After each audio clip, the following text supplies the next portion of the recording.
I will be talking after Always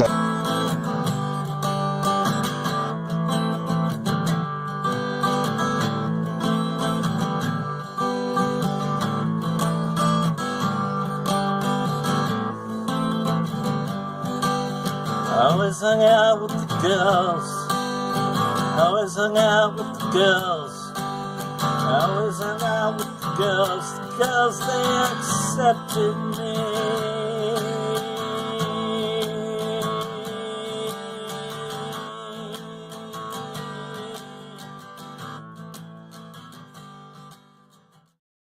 Hello and welcome to the Fluid Voice. I am Ozma In The Dark, and I am here to utilize she/they pronouns for the purposes of world domination.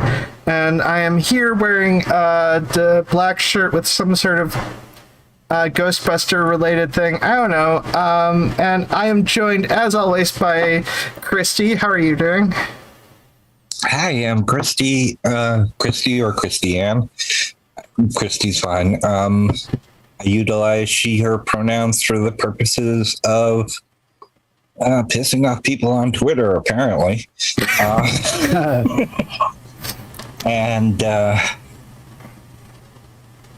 I'm not on screen, but I'm a redhead wearing a black t-shirt, pretty much. And make that my common whatever. And we are here with Perfict. How are you doing? I'm doing fine. He, him pronouns, and I'm represented by a blue owl on screen. And we are here with Chill Goblin. How are you doing today? What's up, everybody? I'm Chill Goblin, he, him pronouns, and, or they, them, honestly, whatever, who cares? What was the question? How are you doing? I'm doing good. Yeah, just chilling, I got myself a Voodoo Ranger IPA beer and just here to hang out and talk about neoliberalism a little bit. Yeah, and that is our topic today, is neoliberalism. And I don't know, I lost my train of thought. Nice. Whatever. Neoliberalism, which is its own thing. Apparently, I can't brain. Where's everyone's initial short version of thoughts with neoliberalism? Mine is not a fan. Okay, I want to. All right. Yeah, I go. Neoliberalism means different things depending on who I hear saying it. Jordan Peterson says that it means one thing. Does he talk about neoliberalism? I don't know, man. He talks about all kinds. I mean, yeah, that sounds like a word he'd throw out. But he'd throw out there. Postmodern neoliberal Marxists. Yeah, exactly.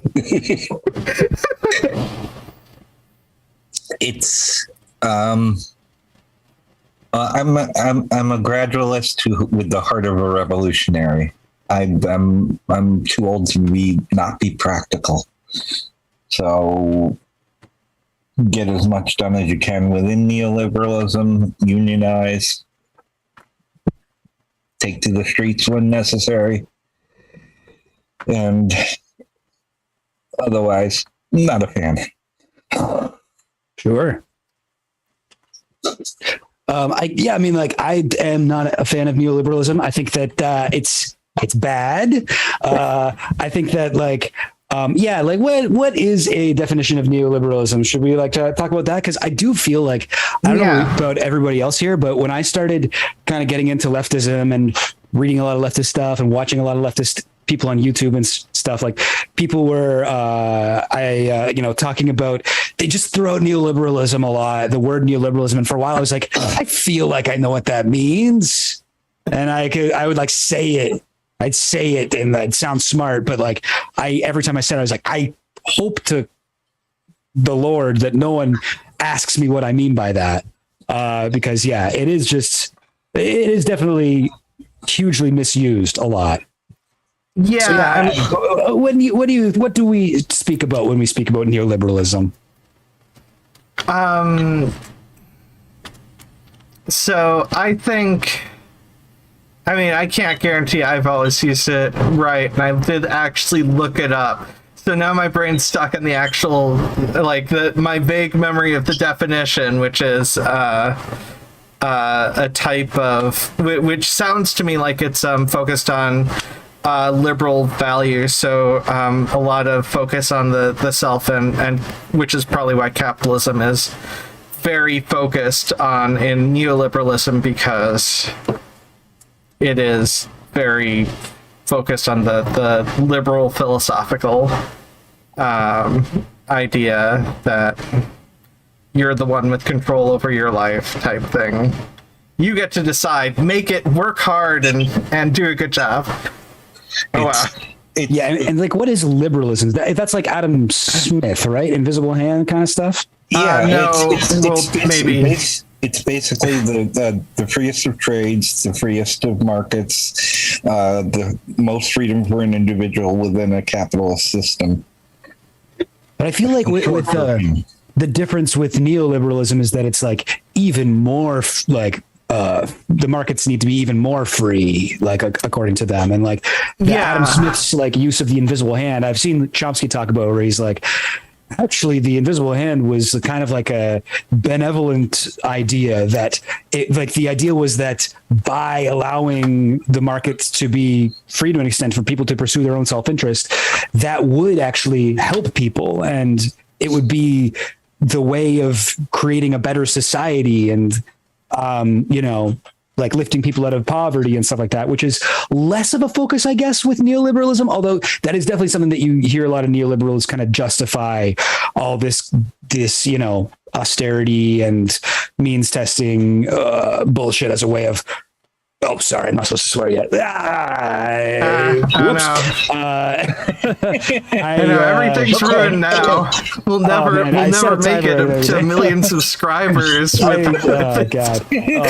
Brutal, guys, brutal. I don't know why you had me on, but Anyway, like neoliberalism is kind of like the updated form of that. That's like even more, let that market off the chain. Let that market be free. And it's a lot of it has to do with and this is where the definitions get wonky, because you have some people who think that neoliberalism has got a view where racism and prejudice and stuff like that is a factor, and that the market has to correct for that, or you have people who say that it's not involved in that at all, and that's kind of the argument. Well, Tavi brings up the Oxford definition, which is a political approach that favors free market capitalism, deregulation, and reduction in government spending. So yeah, and Tavi, Okay. that's a good definition. But importantly, Tavi says basically the Republicans' economic platform. The thing is, it's both parties. It's actually like the dominant ideology of the globe. It's there isn't really a political party that doesn't subscribe to neoliberalism. Like I live in Canada, and we have our like socialist party, or like not really socialist party, but our left-wing party. You know, they are also neoliberal. They also will advocate the same economic positions as the Conservative Party will. They'll use different like arguments for it. And neoliberalism is very flexible in that way, right? Like you can kind of argue, you can make it woke, you know, you can make it sound good. Yeah, that's what I was saying.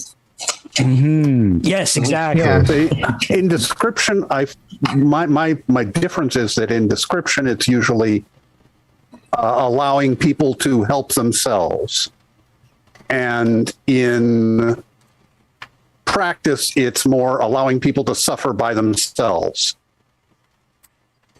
Yeah. Well, that relates to another problem, which is I mean, to be fair, I'm American. Most of the people here are American. You being the exception, Chill Goblin. I don't feel safe around all you Yanks right now. I live closer to Canada than I do to the next city over. Perfict is the furthest from Canada here, because I live in Minnesota, so I'm also not super far from Canada, although further than Christy. But I'm in I don't Buffalo, live I don't live in the middle of the nowhere, Minnesota. But I mean, the individualism of America is definitely has some negative consequences, because there's cultural overtones of the liberal philosophical point of like there's no group exercise, there's not a lot of group things in general, so that makes it harder to unionize sometimes, and there's anti-union stuff is on top of that. Oh yeah, but like neoliberalism is explicitly opposed to unions. Yeah, that's groups of people working together. It's what's the word? Like I think Milton Friedman wrote about how it was how unions hurt the market by I forget the exact terminology he used, but basically they don't allow the market to be as free and as good as it could be. Yeah, well, this is in Buffalo where I am. Which was a big manufacturing place. They keep blaming unions for having shut all the factories down, but that's not what happened. It's you can't compete with $1 a day. Yeah, we can't, but do you want to? Is that kind of where you are? Also, the big difference between the right and the left is the right doesn't care that they're homeless; they're just lazy, and the left at least thinks it's a problem. Depends on the left. Yeah. I mean, to be fair, the Democratic Party's center right, basically. True. Like, have you seen the broad scheme, anti-homeless like rock that got painted with like the rainbow flag or whatever, like stuff like that, where it's like kind of liberal neoliberalism. Yeah, that's it. There it is. That explains it beautifully. It's like that. Clinton had that speech where he talks about like we have found a third way. You know, and I think third way was a quote from Blair, was it? Someone in the UK? Anyway, like it's like a third way. It's not left, it's not right, it's neoliberalism. And that now every party is neoliberal. Well, the thing is, Clinton was basically, when Clinton was a Republican before he switched to the Democratic Party. Like, there's not. Oh, was he? Oh, I didn't know that. Yeah, that's interesting. Biden too, right? No, not okay. Biden. I don't think. Biden is the most left for president we've ever had, and people don't give that any credit. Oh, do you think so? Yeah, Ever?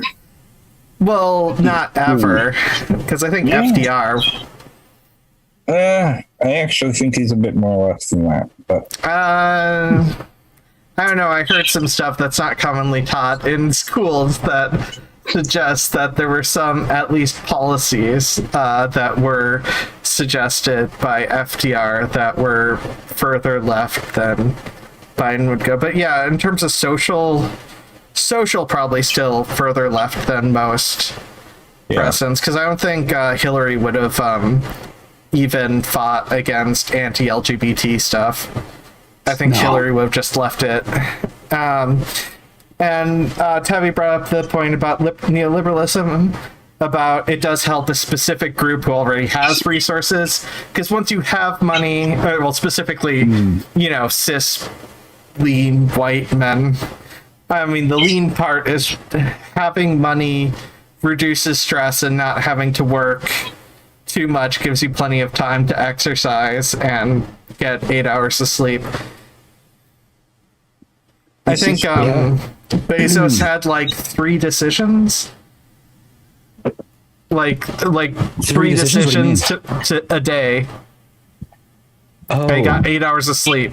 Like, he probably only worked like a couple hours a day, like at most. It was just ridiculous.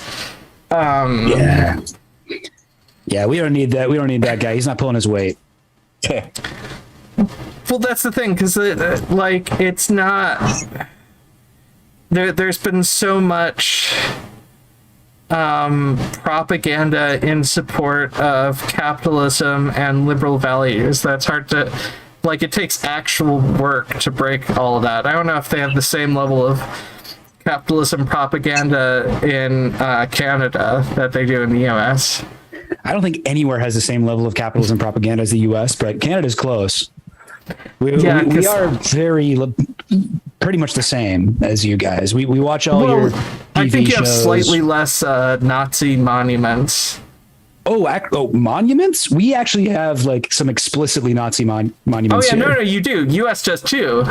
I'm just saying, I think technically you have less in Canada. Wait, do you mean Nazi, you've got like 15? Civil War?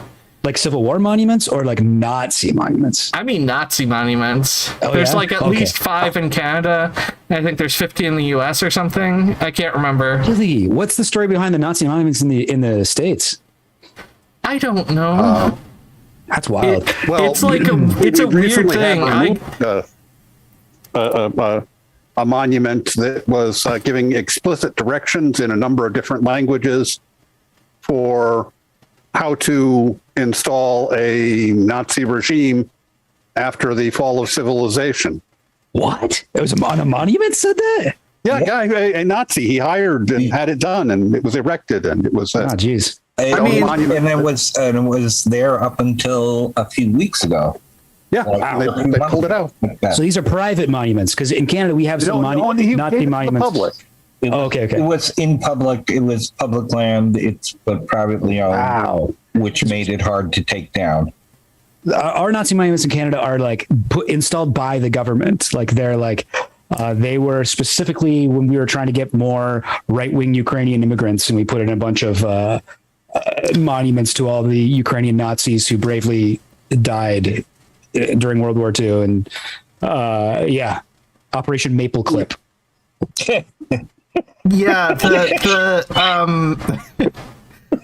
I just went down a rabbit hole of looking it up after I saw a news story about someone in Canada getting in trouble for defacing a Nazi thing.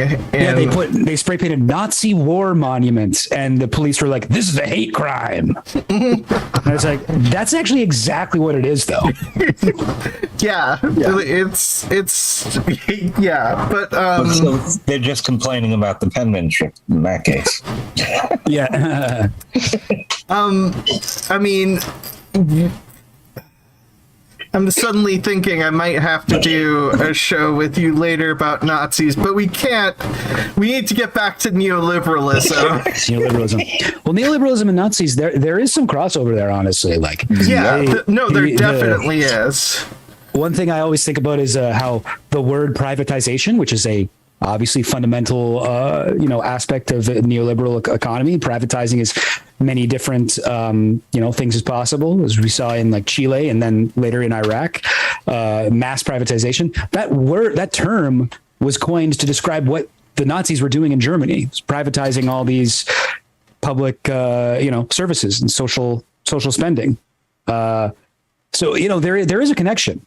Neoliberalism as the inevitable, whether we call it neoliberalism or something else, it would have happened eventually, because under capitalism, the people with money have more power to set policy. They have more lobbying power. They have more input. They have more, of a vote, so to speak. And the more power they get, the more power they give themselves. And it's like it's a loop, creating a bigger and bigger gap between the rich and the poor. And neoliberalism is just like the name that they came up with for an ideology. Chill Goblin? You froze there. Well, he froze. Good. Wasn't me this time. Well, no, it's bad because it's bad worse because it's him, but well, yeah, because we got him on. He's a good guest. yes, he was saying interesting things, but now He's saying he's not. interesting, good things. Now I'm wondering if there's a line we can draw where neoliberalism becomes Nazism.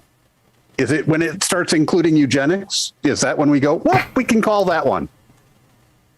Come back to that, because that's something I want to discuss, but Okay. with Chill Goblin. Okay. You don't want to discuss it with me. I understand. It's okay. No, I will always bring up eugenics because it's a major problematic it always comes thought up. process. It seems to be. I mean, it's the hard for inevitable.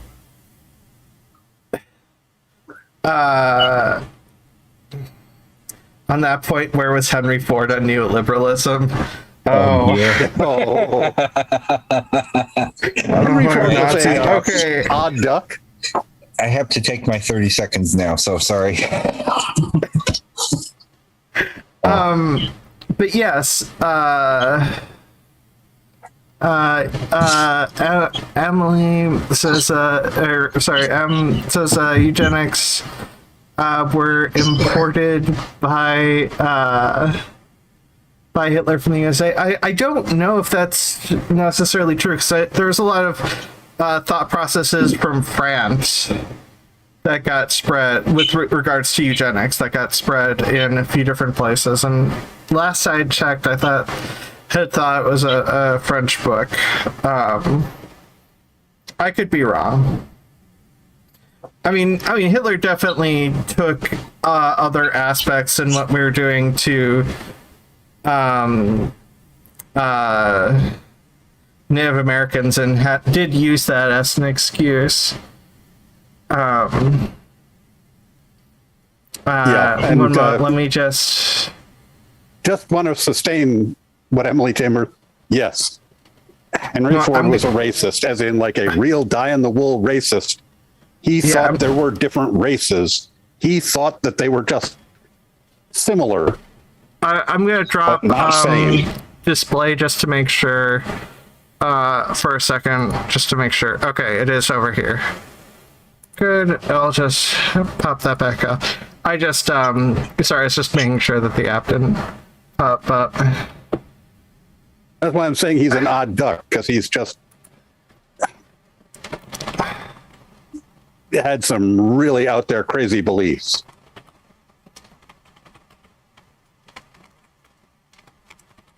that were also, kind of icky and disgusting, but I'm back and forth with Chill Goblin. He's trying to get back in. and you aren't letting him. No, I'm just Goalkeeper. staring at the waiting room.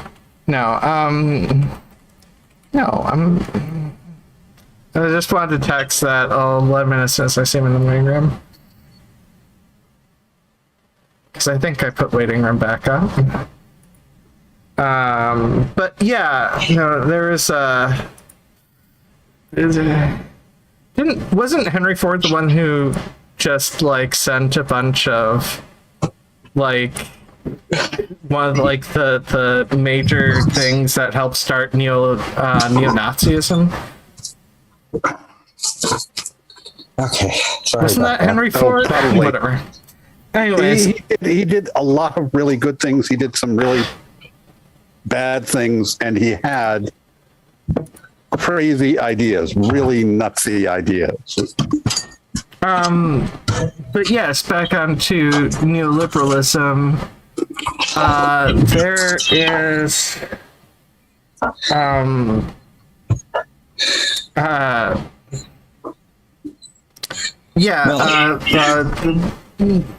power, unnecessary power structures that build on each other, whatever. It was a dominoes thing. One of the important things, though, to remember is when you say liberal to most people, it just means everything to the left. And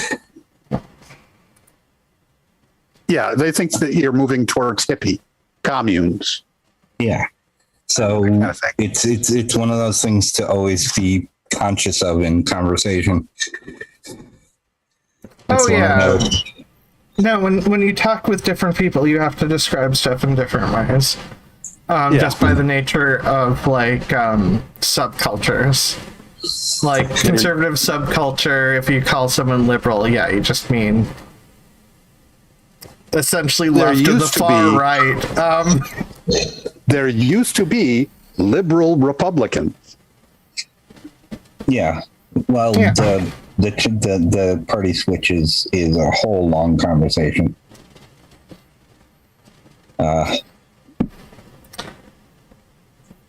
Wouldn't even begin to get in. Well, I mean, in my lifetime, Gerald Ford. Gerald Ford was one. Huh. He was a liberal Republican.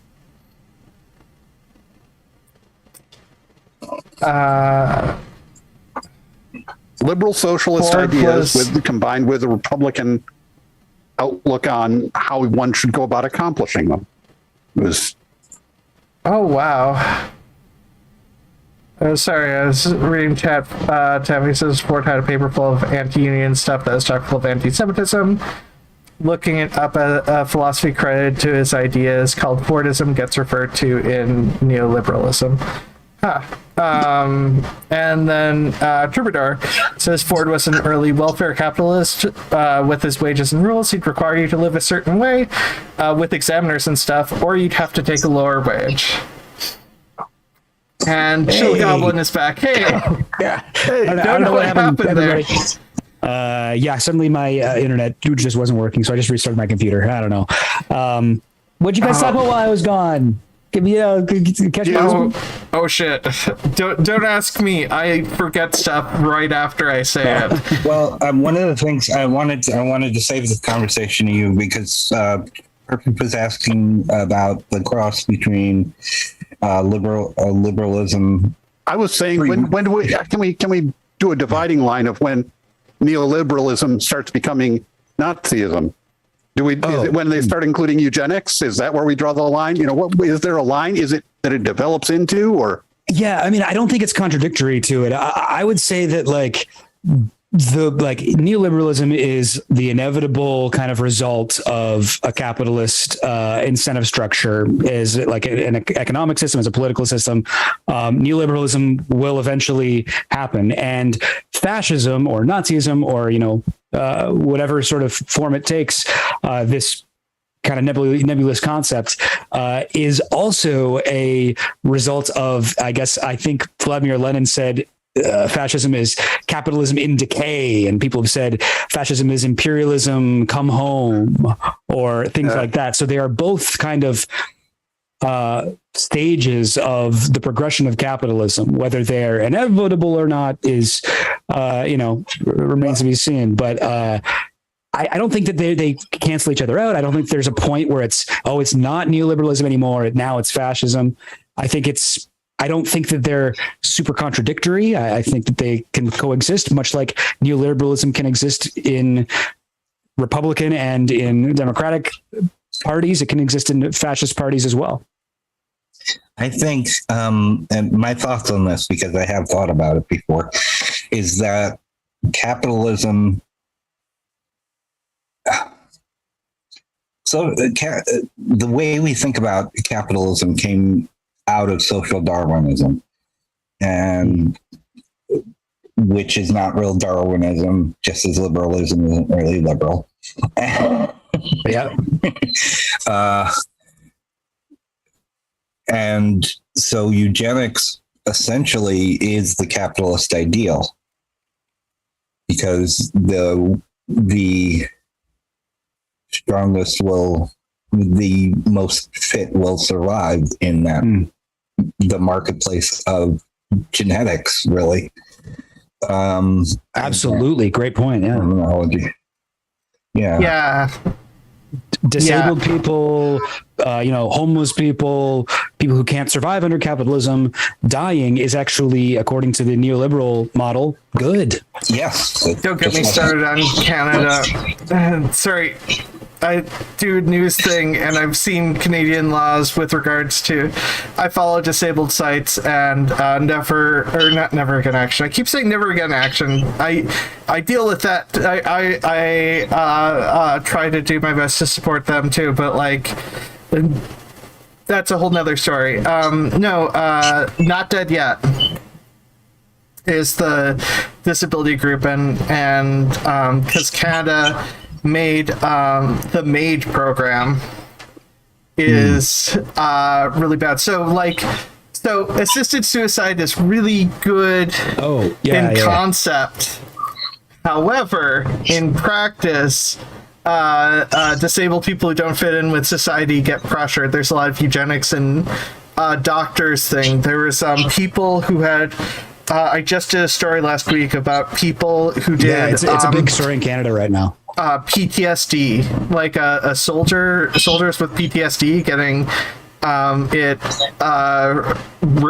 regularly recommended, like far too much recommended. Someone talked about that or whatever. It's that. Yeah, no, it's hard to get eugenics out of neoliberalism.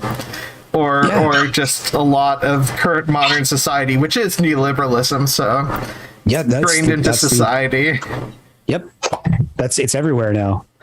But yeah, with the eugenics connection to euthanasia in Canada, I didn't actually realize this, but until recently. But apparently, Canada has some of the most relaxed laws towards assisted suicide and euthanasia in the world, and most Canadians, I think upwards of 80% of Canadians are very happy with this, including myself. I always thought that death with dignity is very important, and I'm glad that our country does this. And I don't know what the average sentiment in other countries is, but that just seems to be something that's culturally a thing here in Canada.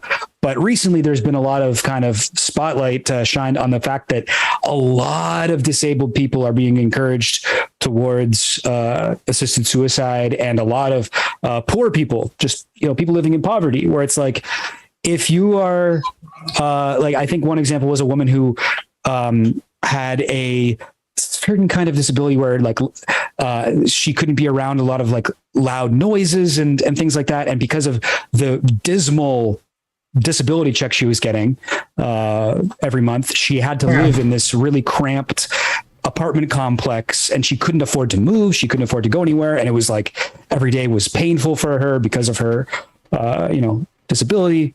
And so like what it comes down to is like, maybe if like a person is considering assisted suicide or a person's being recommended assisted suicide, and you ask the question, like, if you got like another $2,000 a month, would you still want to end your life, or would that solve like all of your problems? Like in those situations, maybe you just do that. Just fucking get people more money.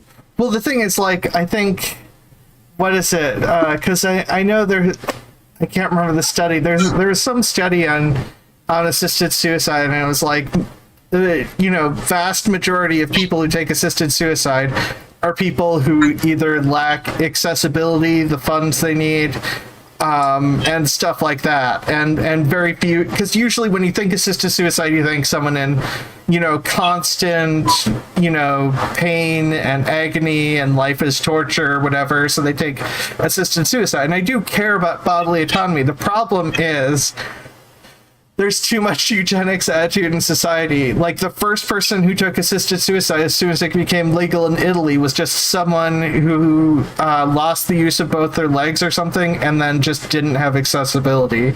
So they went through with assisted suicide because that seemed easier, and that's just so common, and it's just so frustrating once you know about it. It's just like, I want to support that because of bodily autonomy, but at the same time, with all the eugenics pressure, god damn it. This is something I can speak to. When I was at my doctor this few weeks ago, she asked me how I'm holding up, and I said I'm just tired of being in pain all the time. And she's like, you have a chronic condition. You're going to be in pain for the rest of your life. Can you handle that? Like, some days I can't. I just can't. No, most days I'm okay. Damn. That's real. Yeah. So. Yeah. Sorry. There are times, if you'd given me the choice, I would have taken that route. So what do you think, Christy? Like, what's? I mean, I know it's like a very difficult question, but with regards to euthanasia, like, what do you think or euthanasia, assisted suicide, I guess, is the better term for it. Like, yeah. What do you think the kind of best kind of policy for that sort of thing is? I think it needs to go through a lot of checks. It can't just be.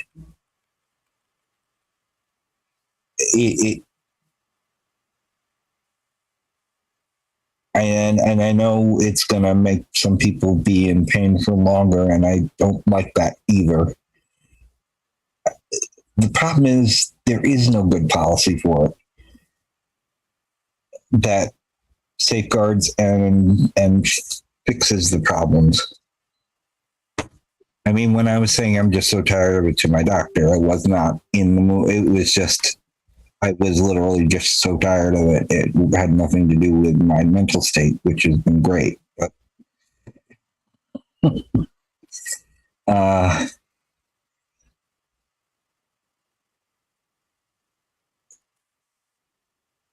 it should at least have. Yeah, see, and now the problem is I'm also, if I'm doing this, people say, well, you're trans, you're saying people should just identify as. Well, that's not the same either. So when you're asking what do I think should be done, what is a good policy, I have thought about this for 30 some years, on and off. I've written about it. I've never come to a conclusion that I can live with, so to speak. Well, I think there's so many cultural changes that need to occur personally that it's just difficult to do without a lot of checks and balances, because there are doctors who will say, I'd rather die than live in the same situation as you. And it's like, and so there's elements of that projection. Like, it's not, once you go through something, like, there's a lot you can live through, and if we made society better, there's a lot that everyone could live through, because most things that deal with accessibility help everyone. And neoliberalism doesn't tend to like accessibility and organizing for some reason. Yeah, no, it's not worth it for a neoliberal society to make things more accessible. It's what they're like the like it's almost like that social Darwinist kind of view, which is eugenics at the end of the day. Yeah, most of Kevorkian's patients were terminal. Right. Yeah, I don't know as much about Kevorkian, but that's debatable. Euthanasia guy. That is debatable. Yeah, it's things like, okay, I do know somebody who committed suicide, and they did it specifically before they were listed as terminal, partly because they understood the progression of their disease, and they would lose their mind steadily. And they were saying, I'm checking out while I still am capable of making a decision on my own that is my own. Yeah, I just know that, based on what I read, they've recently made it so you didn't need a terminal case in Canada. I don't think I think it's been like that for a long time. I'm not sure. Because well, maybe it was just. Or I don't know. Maybe I'm wrong. I don't know. Whatever. Whatever. I read something about that sort of thing, and just being like having maybe it was about not requiring a physical situation, that mental situations were enough. I think might have been the recent thing. Which is why PTSD was being pushed for assisted suicide, that is so many levels of gross. Yeah. I don't know why that would be pushed on anyone. Like, yeah, the conversation about like, ableism in general is like, it's one of the most overlooked intersections of oppression is accessibility, ableism, this whole concept. It's not something that gets spoken about nearly enough, even in like left spaces. Yeah. So, I'm definitely, pretty ignorant on it myself. So I'm trying to change, but it's important for people to be talking more about these sort of things. Yeah, I tried to do that. Recently. I talked with an advocate for. I forgot the official job title stuff. I feel bad now. Where's or was it? No, it was through Facebook. Because we talked with Jensen, who is recently got a job and part of an advocacy group. A person with it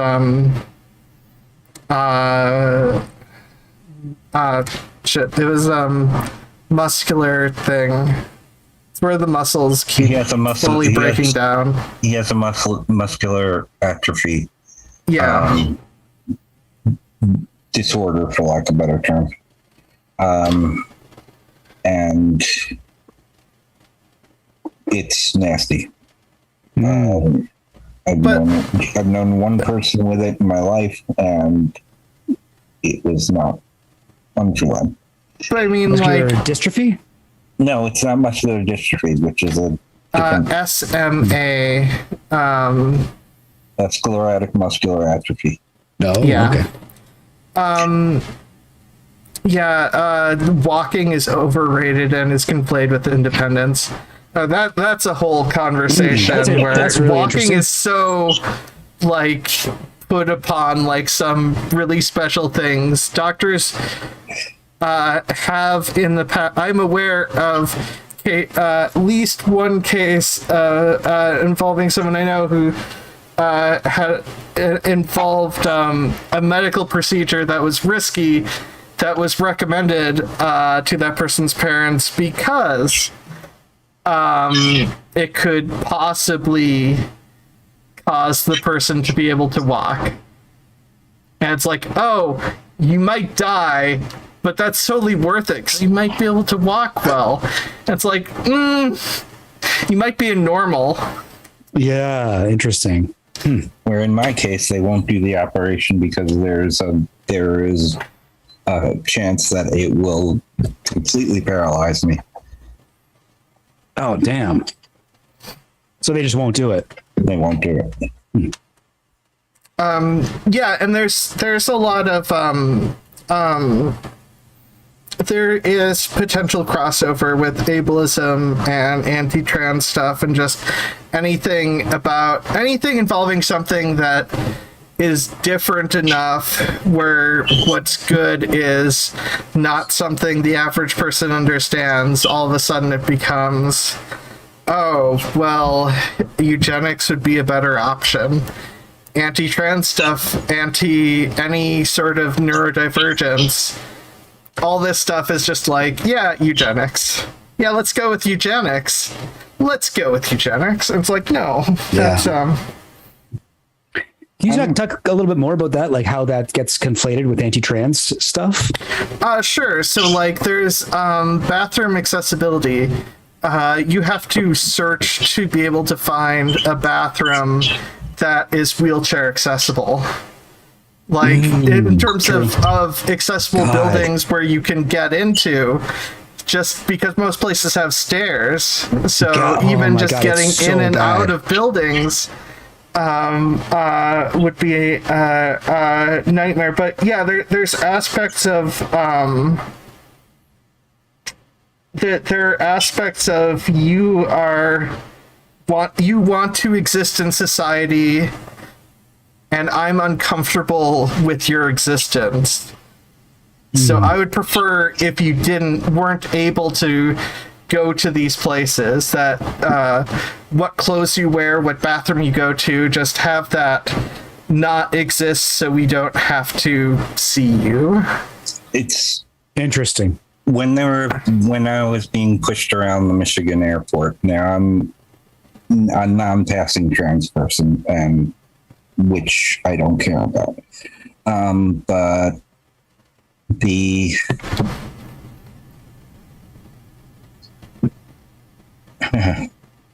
the guy pushing my wheelchair when I had to go to the bathroom took me what felt like a mile out of the way because of their rules that I couldn't use, a bathroom. I had to be in a family bathroom, of which there was one in the airport.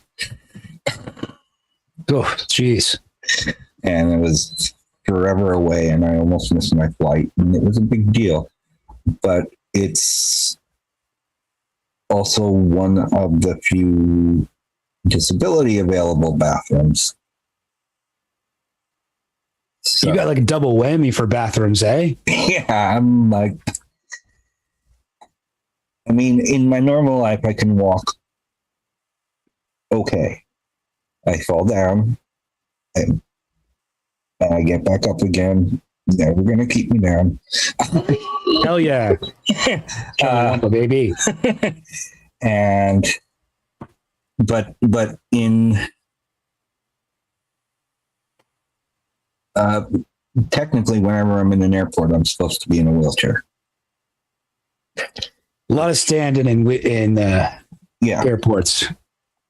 Yeah, and the TSA actually has that on file because that's a file they keep, believe it or not. Oh, don't get me started on don't get me started on airports and how many power wheelchairs break to the point of them not wanting to take wheelchair, like trying to make rules oftentimes so they don't break a chair. They're disabled people who have died because they haven't had like a properly fitted wheelchair, and the airport won't accept. They have to go through like a long process just to get things to be set up, so they're essentially sitting in a way that's not good for their body. Yeah. And they're positioned in a way, and then there's just all this stuff. And the thing is, there's a lot of disabled people in America, at least. And whether it be because of invisibility, disability, or not, the reason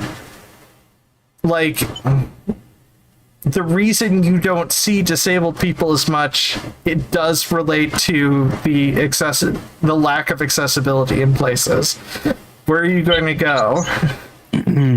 Yeah. And then, people, because of just values assigned with neoliberalism, well, you should be able to, if you work hard enough, you can overcome your disability. Yeah. And that's its own gross thing. And that's inspiration porn is the colloquial term. Right. Yeah. You get to feel so inspired that this person exists and can do daily tasks.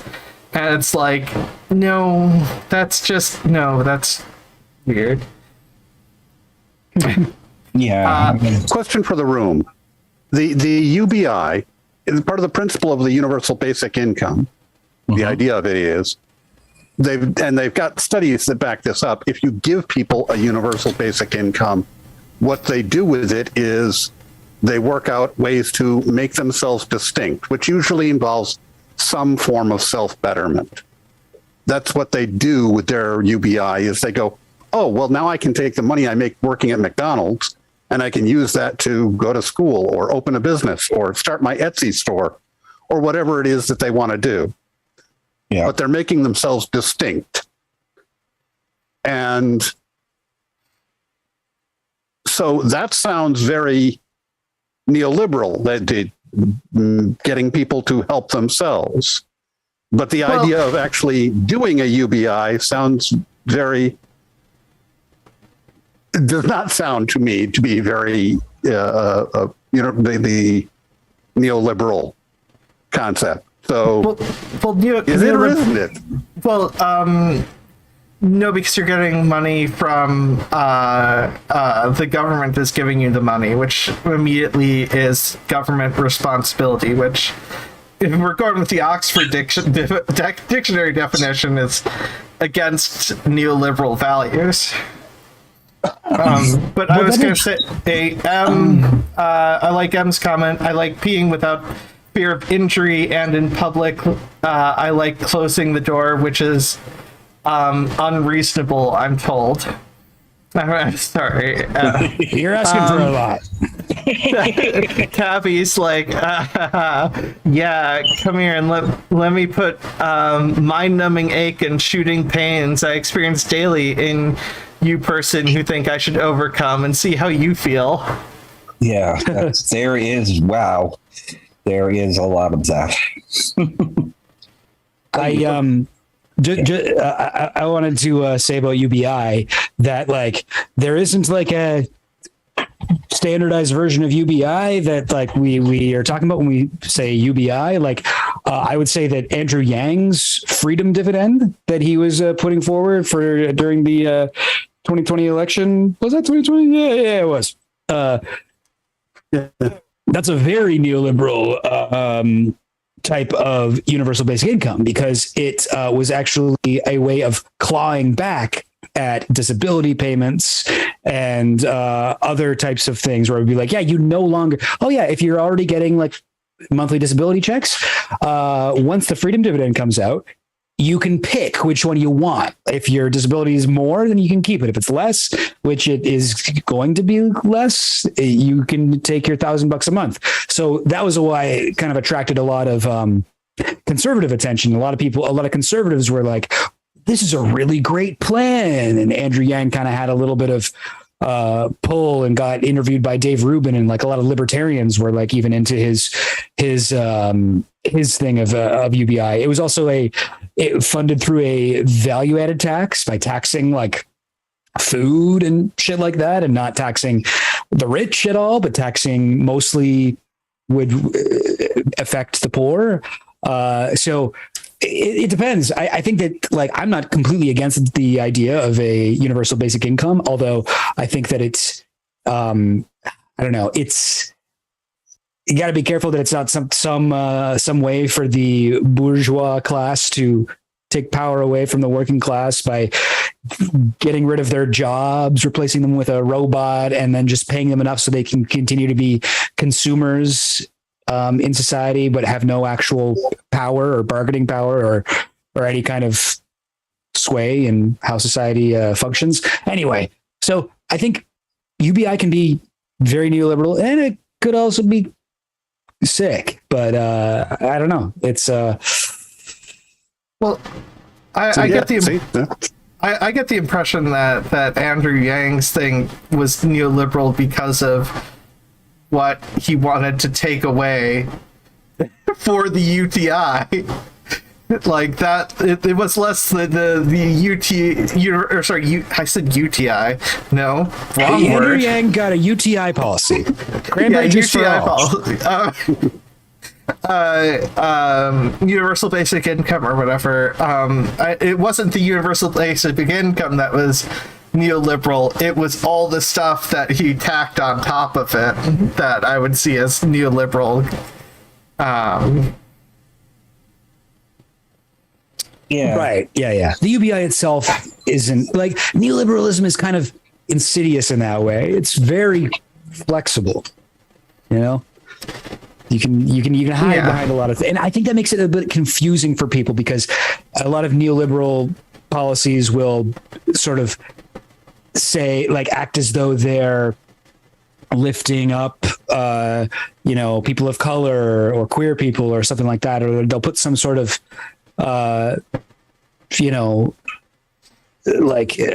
virtue signally thing on top of it. And then so a lot of people get confused and they think that like, oh, neoliberalism is the same thing as caring about gay rights or something like that. And it's not. It's completely separate from that. It's just a useful mask for a lot of neoliberal stuff, if that makes sense.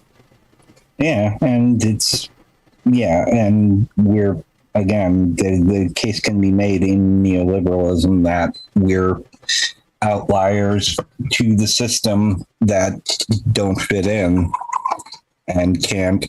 If I'm trans, then I couldn't hack it as a guy, which is bullshit. I was an awesome guy. It was just a mask, No, I was not an awesome guy. But that, some reason, that's one of the things that gets thrown at us, and it's almost entirely by right-wing people. And it's a costume so we can get out of being men. Yeah, well, I mean, they throw a lot of stuff that relate to discomfort. A lot of conservatives are like, you should go to a therapist. And it's like, what? How the fuck do you think I got here? I didn't go to a therapist. I couldn't get hormone. I tried to get hormones through a therapist and wasn't able to get hormones until they made it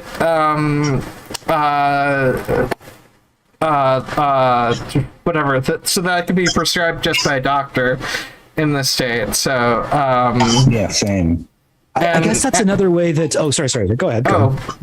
I don't know. I was probably going to ramble about utilizing the system as best I can to deal with transitions because Minnesota has made helpful laws for me to do every hoop I can to exploit. I was just going to say, I just thought, like, we were talking earlier about the connection between disability and trans people, but I guess, like, for a long time, being trans or just having dysphoria was how they kind of thought of it at the time, was considered a mental illness, right? Like, that was like in like the DSM. Yeah, it was in the DSM 4, and also, there's the fact that medication wasn't covered if you're trans.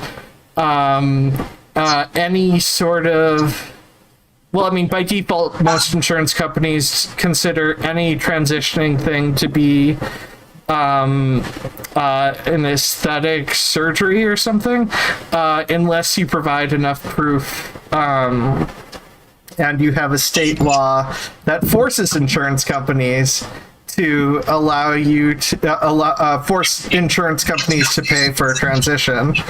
And I am currently on medical assistance, so I do get free healthcare at the moment, and I will exploit it as long as I can and try to keep my income just at the right. Sorry, I've got parents helping me, so I have privilege to be able to exploit the system.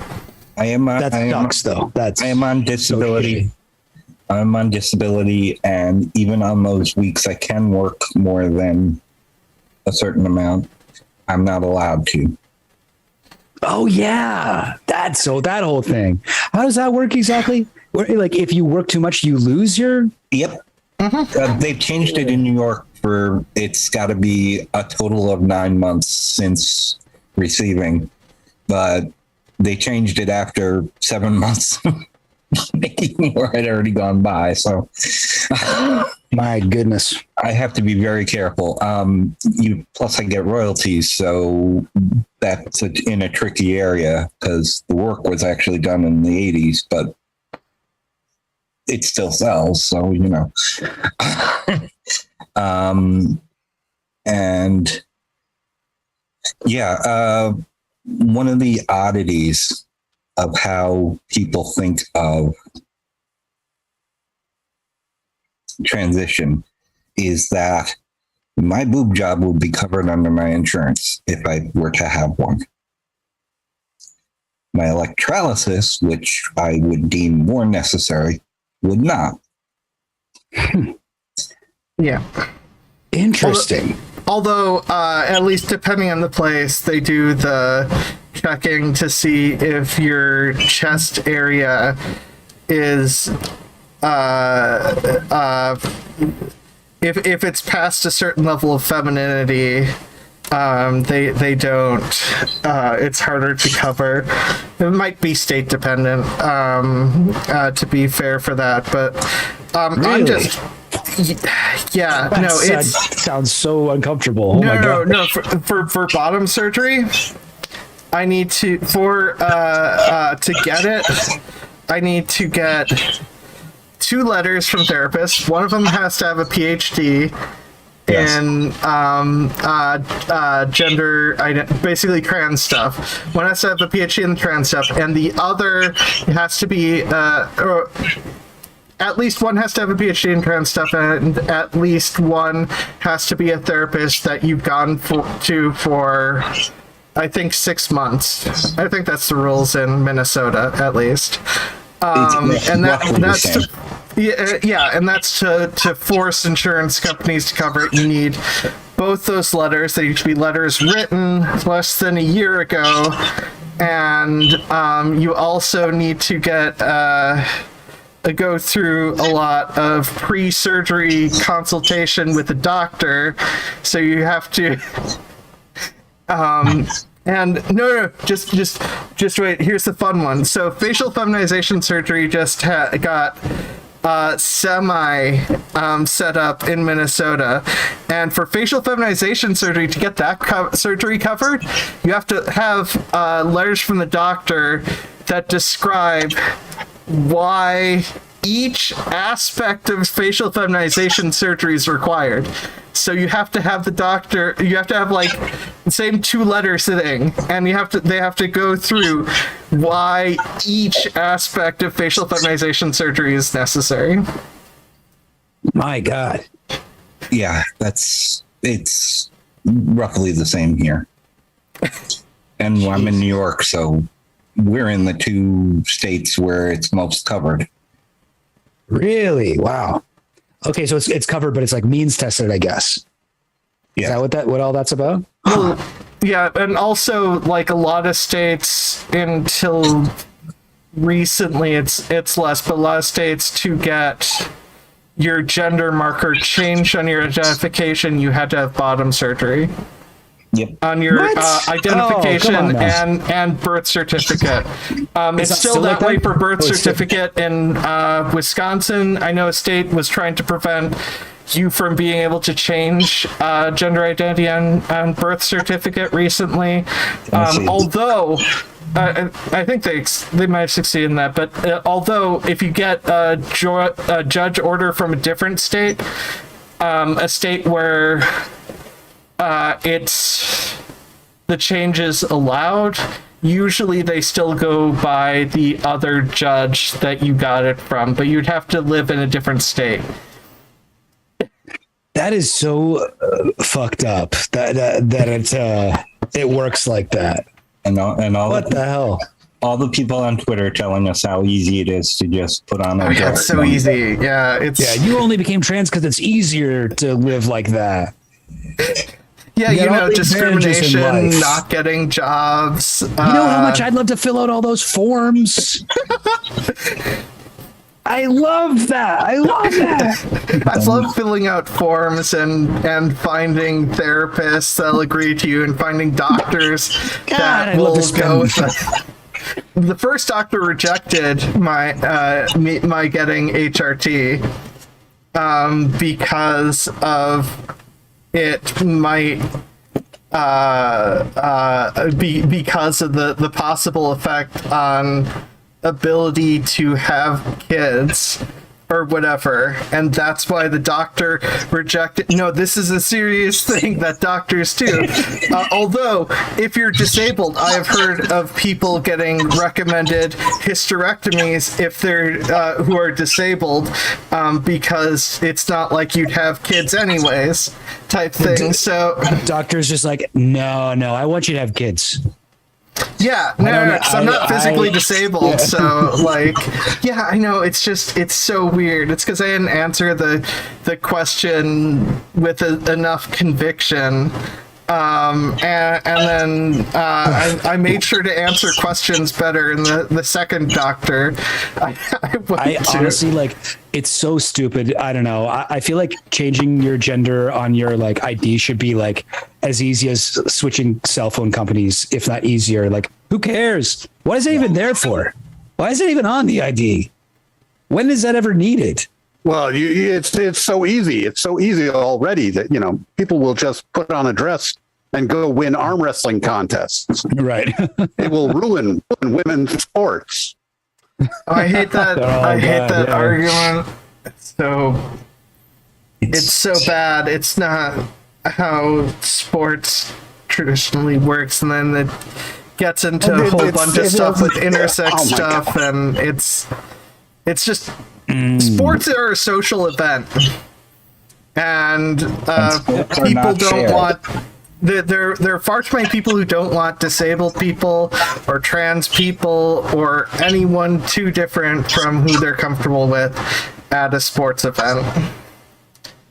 Disabled seating. What was it? There's a place that was essentially blocked off disabled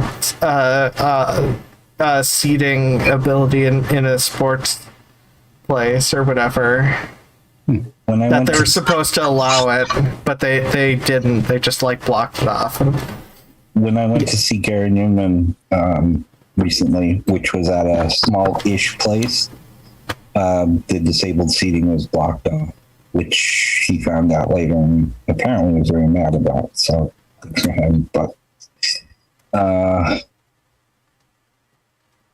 So yeah, I made it specifically Gary Newman, so it's not a huge place, but it's not going to be a tiny place either. Yeah, basically, if you can't Thankfully, do enough on your own, you're viewed as less worthy of a human in society. well, thankfully, people were very nice to me, and that I was able to stand at a rail, which came up to roughly where I could lean on my elbows. But Nice. Hell yeah. That's accessibility. yeah, I mean, it's a more rail to lean accessibility on. than none, but it's still not great. yeah, well, it is what it is at this point. I'm old. What do I know? I'm only going to live. Well, my great grandmother lived to 106, so I've only got another. What? Oh, damn. Jealous of your genes. I only have another 46 years to go. Don't get into eugenics type conversations. Jealous of genes. Oh, the Right, ideal gene. I see how it is. You're just going right down the neoliberalism path in the middle of the conversation. I see how. Yeah, Eugenics.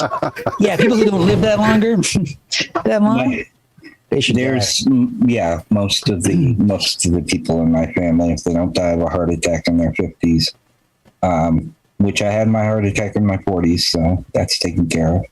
Now you got that out of the way. It's like getting chicken pox. Yeah, they live very long. I'll ask my mother about it. I don't think I have anybody in my family who lived 100. So I'm excited to be the first one. Yeah. Cool. Yeah, I mean, medical systems are, well, yeah, no, you live in Canada. Medical systems are better. Hey, I live in Canada. I'm a straight cis white dude. I'm gonna Yeah. live forever, baby. Nothing's gonna stop me. Well, one of the Well, except when the I- British people, you've got orange hair, you've got red that's true. hair. Then That's British true. people are going to come after you. Yeah, no, they don't. Yeah, I thought you were due to parent in the long lines. The hand of oppression. Yeah, no. See, the royalty will come down to Canada because you're right. Because what's it? The head person is technically still the royalty. So, like, the King Charles will come down to Canada and be like, no, redheads, not comfortable. Yeah, that's Go back to Ireland. in our constitution. Redheads not allowed. No bueno. I'm not even Irish, and people think I am. It's a thing. Oh yeah. Now you see, yeah. According to the legends, however, you're supposed to be perishing in the long lines, waiting for medical care. According to the legends. Well, that's the legends down here in the States that are told about. Oh, okay. Obviously, Oh yeah. Honestly, like our medical system is not perfect, but like I would much rather have the shit here than what you guys have. Oh my god. Oh, yeah. Reading about what's going on with the US is like a horror story. Like we don't have dental. So I haven't gone to the dentist in years, and I know I have at least like 5 cavities. I eat a lot of chocolate. And you're not supposed to just let those stay around in your head, You're supposed to get those things filled in. But so I haven't been able to do it because we don't have public fucking dental care here. So I just think, like, imagine if, like, because I've been to the hospital so many times in my life and I've never had to worry about paying for anything. That's never been a concern. But like, I'll just like read a story about like somebody in the US who's like, no, I can't go to this hospital because it's out of my network. Oh, I can't go here, blah, blah, blah. Like, even when you do have insurance, and when you don't, it's like, oh my Christ, good Lord. How do you guys let that happen down there? Yeah. Come on now. neoliberalism. Ridiculous. That's how. Honestly, yeah, it is. Yeah. I mean, We have that's how Britain's slowly the NHS is degrading to nothing in Britain. So like, I'm surprised that that's happening, but there are people in Canada trying to do the same thing over here, and it's very unpopular. It doesn't matter if it's unpopular if the right people get in power. It's yeah. I mean, yeah, money. You vote with your dollar, and the people with all the dollars get more say, right? So, yeah, we have like a few conservative politicians up here who are actually like rolling back, privatizing healthcare shit. When it comes to our COVID response, we were pretty good, but the worst part was our old age homes, which are privatized. They're not public, and that's where we had all of our deaths. Not all of them, but like a huge percentage. Yeah. Yeah. That also ties in to some degree with eugenics, because the right home out of the way, and it's okay to let those people die. It's like, yeah, it's total eugenics, right? Because it's like, well, you got to be rich to be able to afford to go to the good ones, and if you go to the shitty ones, worse care, you're gonna die. But you're old. It's like, it's also like ageism, whatever. Well, yeah, it's there's a lot going on there. But yeah, so many things are eugenics, but we just don't think of them as eugenics, eh? Yeah, no, it is. It's so bad. Like, I don't think people realize the level of bad it is. I think. Yeah, sorry. Oh no, I can.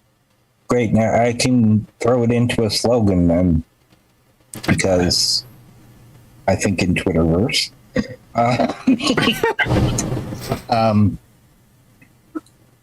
Lack of access is soft eugenics. Yeah. Totally.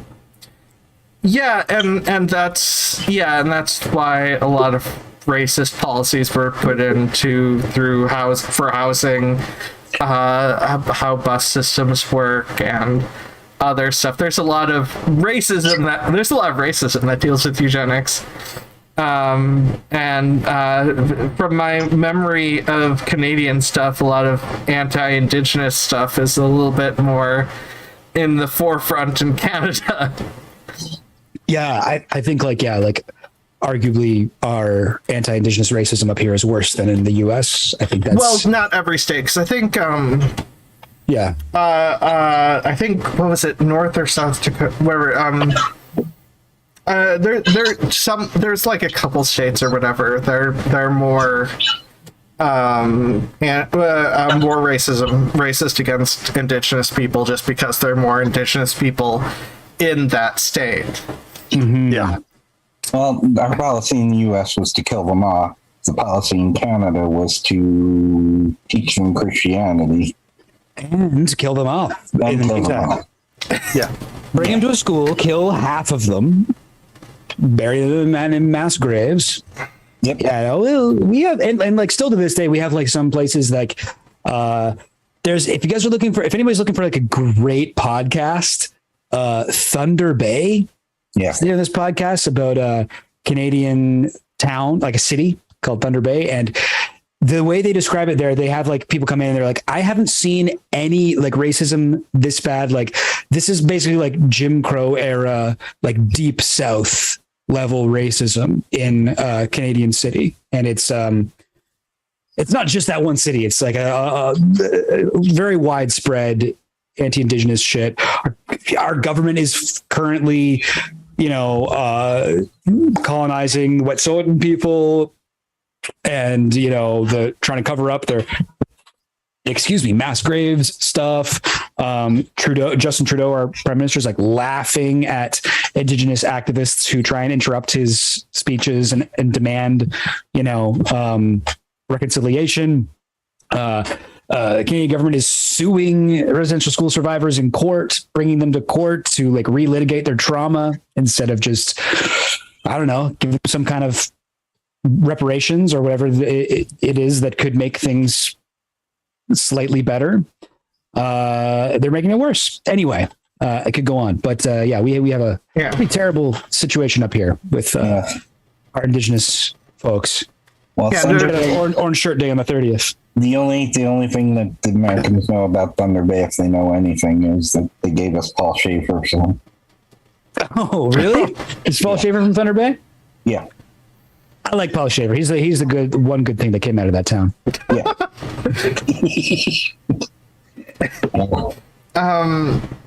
Yeah, no, it's I like the weirdest thing about neoliberalism is how Oh yeah. like some people, as soon as they get the power, no, that's fine. We go off topic all the time. Don't worry about that. Okay, sorry. Okay, good. It also has passed the 1 hour mark, so we are allowed to go off topic as much as we want, technically. But like, I like to bring it back Can a wander little far bit since we're afield. getting close to the end of the episode.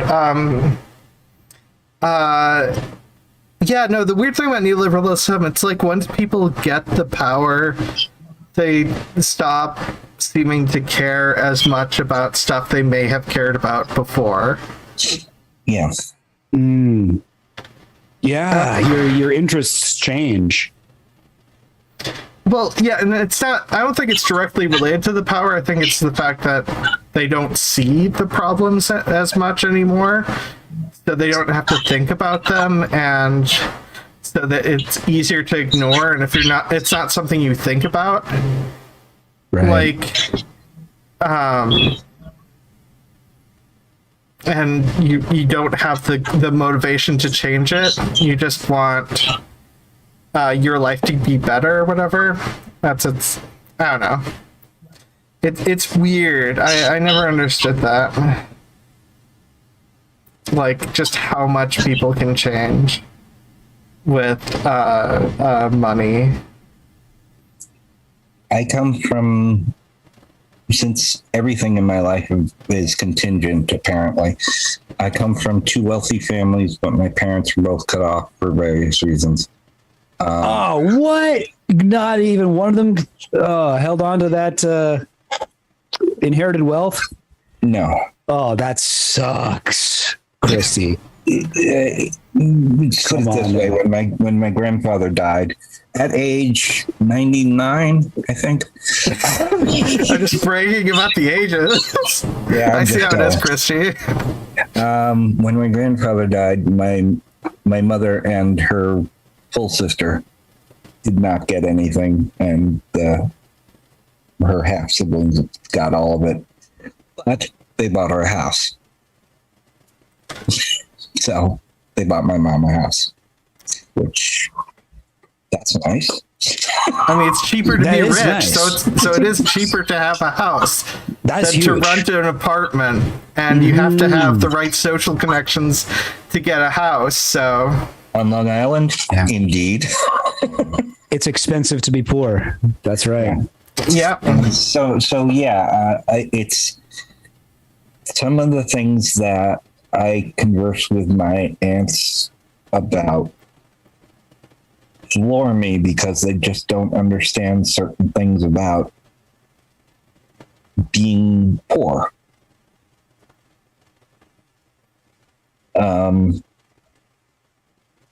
When this is years ago now, but when my mother was having a birthday party, she wanted the whole family there, which cool. I would love to have been there, but I had no way of getting there because I couldn't afford transportation, and I didn't drive at the time. And my aunt called me and said, well, here's some good news. It's only $300 round trip to take the train. And I'm like, if I could do that, I would have done it. Can you lend me the $300? No, you should have that much on you. No, I do not. Oof. Money. She was also bragging about her husband. Well, he's past the Social Security limit cap, so he doesn't have to pay anymore. Lovely. Do you think that like the U.S. would ever get rid of Social Security? Yes. You think so? Yep. yeah. Because that's like super popular, right? Well, Doesn't matter. it has to be redesigned. It can't continue to function the way it's set up forever because they're not allowed to even collect interest on money that comes in. Okay. Oh, wait, what do you mean? Money that comes in through taxes or? That you pay into Social Security, the money that you pay into Social Security. Okay. They can't even put it in an interest-bearing account. They have to arrange to put it into a non-interest-bearing account. Yeah. Okay. So that part has to change? Well, that means that they can't, if they are collecting more money than is going out, they can't make any profit on it due to investment, which you can understand why, because investment sounds like it has risk. But the prohibitions are way too steep on it. They're not allowed to do anything except basically stack it in drawers. Okay. And that then when there's more money going out than coming in, they just need to beg money from the government. So it's always going to be just a siphon. Yeah, and the Republican Party takes money away. But the Republican Party has been trying to get rid of Social Security for a while, or just end any sort of government helping you. It's needed. It's needed. Didn't Biden? What got it put in the first place was we found Truman's wife living in a cold water flat. No Is hot that water, right, eh? Nothing. Yeah. And then we went, you can't have people doing that. That's totally ridiculous. We need to fix several things.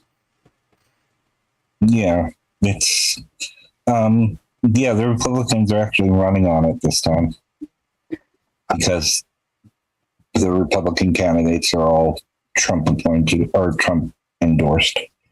So they're going to yell and scream when they lose.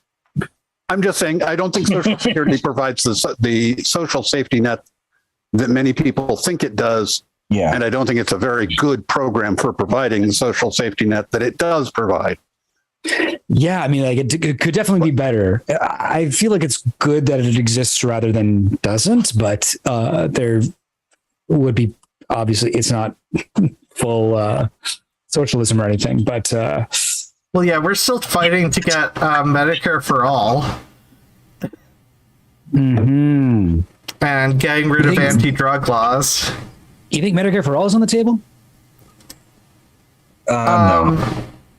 No, not No. Well, future maybe, anyway. but probably not. I don't know. It's hard to say. It depends on how many. It's not likely for Republicans not to end up retaking the Senate. You need like a large Senate majority to get anything passed, and stuff's really complicated. And also, the Supreme Court is now super conservative and trying to take away likely going to take away LGBTQ rights, and since they already took they're going abortion all the away. way. They're going as far as they can with that shit. Yeah. They declared themselves kings. They said that Pretty much. the position that they described for themselves is that of a king. They are able to review all other laws, and their decision is the only one that actually counts. That y'all can pretend that you're making laws, but we get to review them and tell you whether they actually are in effect or not. Well, I'm not going to. I would argue with you on the merits of Marbury versus Madison, but not in this environment. Not at these prices. It's too expensive. But anyways, we are approaching the end of the show. Like, comment, and subscribe if you enjoyed it up until this point. I was going to say a little bit earlier in the bratish way I do. Chill Goblin, where can people find you? And is there anything you're working on that you'd like to promote? Yes, you guys can find me at my YouTube channel. That's Chill Goblin. I do videos that are like if PragerU dropped acid and had good politics. I have... I don't know, Twitter. You can check me out on there. Chill Goblin. And I also have, I sometimes stream. I haven't streamed in a little while. I'm on a bit of a hiatus, but I'm getting back into it soon. I stream with Sam from We're in Hell. If you guys know that channel. We stream out a Twitch. Out now. The Goat and the Goblin. The Goat and the Goblin. Yeah, it's like way too long. It shouldn't be that long. It's The Goat and The Goblin. Yes, and I And have you'll links both to find all if you those, type by in the way. anything else. I have that? links to them if you want to check everything Chill Goblin mentioned, along with his Patreon. I have links to that below. Hell yeah. So I try to get the links. Sometimes I miss stuff. Depends. You've got a nice about section on your YouTube, so. Oh yeah, do I? I wrote that when I first made my channel. It's good. Well, Yeah. no, I meant you have the links. There are about Oh, okay, sections okay, that don't have any links. Like, I'm like, where else are you? I can't. And they have like a different name somewhere else. I'm like, I can't find you. Where are you? I want to promote you, but you're. Yeah, no, it's. That's funny. Yeah, no, I mean, hey, listen, I can. If there's one thing I can do, it's post a link to all my shit. So, Yeah. Yeah. although I did just fail to do that in your chat, I'm pretty sure. That's not a thing. Well, yeah, Why it's in does the it- description of the Why video. is it but- doing that? It's put. Is that link that I'm posting working? It's like No, make it. Why does it put a space? Oh, Because it can't technically accept a link. oh no. Oh, Emily's unless nailing you're a it every mod? time. Is it that sort of Always. thing? Is it that what it Yeah, is? anyway, Okay, cool. Em put your Twitch link in. Yes, thank you, Emily. And Emily through the Thunder Bay podcast. Check that one out. It's a great podcast. I know Canada's boring, but like this podcast is good. Well, I mean, like, I grew up with watching Red Green. Like, I'm aware of some aspect. And Hell yeah. I've also seen what is the I've seen bits of the Canadian Mountie comedy. Oh God. I don't even know what that north, like far due south. Do so. Okay. Yeah, I don't know. no, it's all Being- like 80s and 90s Canadian stuff. I'm vaguely aware of. Well, That sounds like that's okay. propaganda. Nothing changed since then. Yeah, same world. Being Erica is my third favorite show of all time. Just saying. Wow, you guys watch more Canadian content than I do. So, It's I'm like, fine. It's yeah, I watch mostly The Sopranos. Watch good TV. well, Being Erica is awesome. I highly recommend Being Erica to everybody. It's Yeah. Okay. yeah. yeah. I might look into that. I probably won't. I just have a sister who's obsessed with Canadian TV or some aspects of Canadian TV, so she's that's a why I'm aware of Canadian. it. There's just someone in the family, and like that's why I'm aware of some British comedy as well, because it's just random stuff like that. And EastEnders. Far too much EastEnders on PBS. Anyways, so is there anything you want to promote, Chill Goblin? Or anything you're working on that you want to myself, promote? I'd like to promote myself. I think Okay. I'm pretty good, and people should check me out and make me into a success. I absolutely agree. I love the I actually technically agree as well. Anyway, Christy, where can people find you? And is there anything you're working on that you want to promote? Okay, you can find me on Twitter at Christy L. Abbey. Christy spelled like that, and L is my middle initial, and Abbey like the road, Abbey.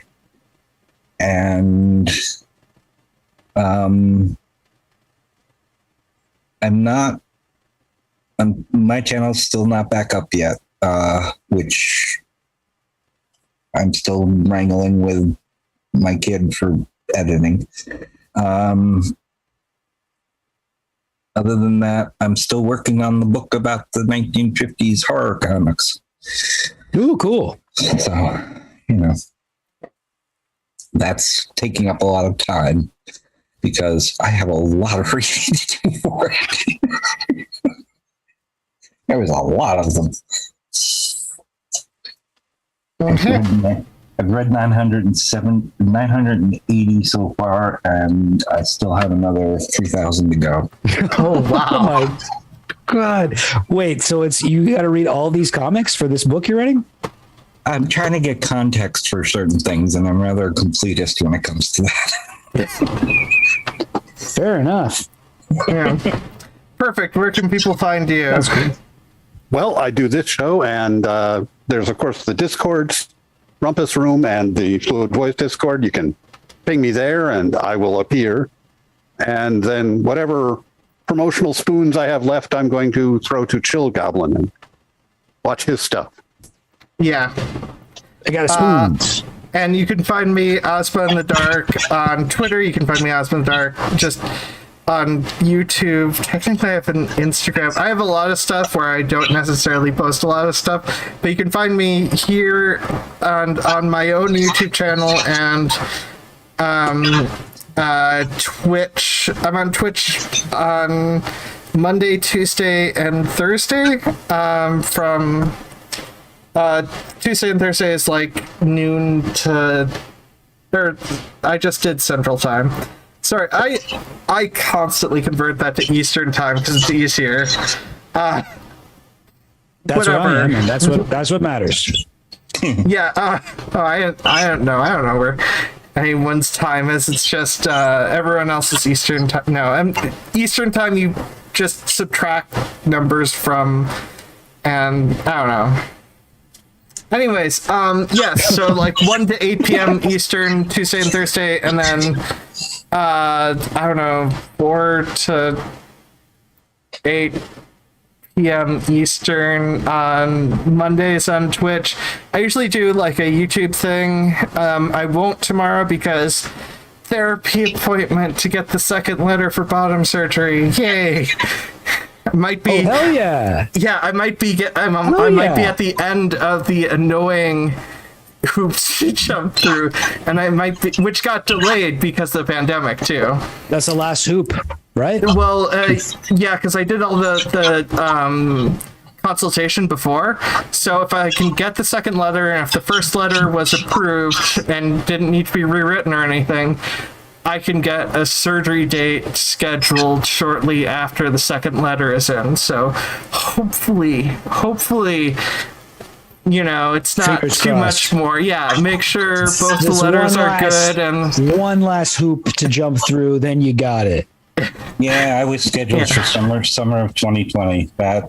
But Mount Sinai was a little busy at that point. yeah, no, the pandemic was awful. Yeah. Anyways, so everyone, take care of yourselves, and your voice matters, your life matters, and you matter. Bye. All right, let's Peace. prosper.